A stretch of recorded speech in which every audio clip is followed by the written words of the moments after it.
Litmus on the beat. Charlie G. Mwari wakanaka imi weduwe, Mwari wakanaka imi weduwe,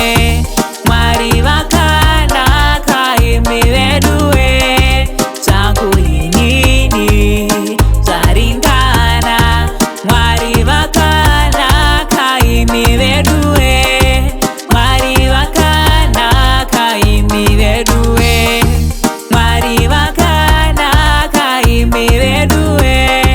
changu inini zaringana, pakubuna kwacho aineni, pakupinda kwacho aineni, pandofamba pandotsika nzira vochekesa, tuedza mberi kwangu vovheneka, Mwari wakanaka imi weduwe, changu inini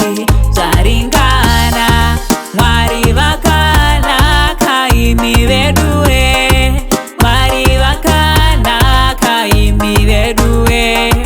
Mwari wakanaka imi weduwe, changu inini zvaringana, ndikafamba pamupata rufa ndinakufa, ndikafamba pamafashe mvura ndinakunyura, ndikafamba pamaviva mota ndinakutsva,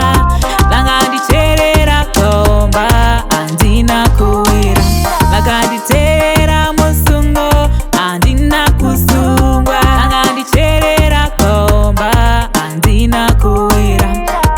pakubuna kwacho aineni, pakupinda kwacho aineni, pandofamba pandotsika nzira vochekesa, tuedza mberi kwa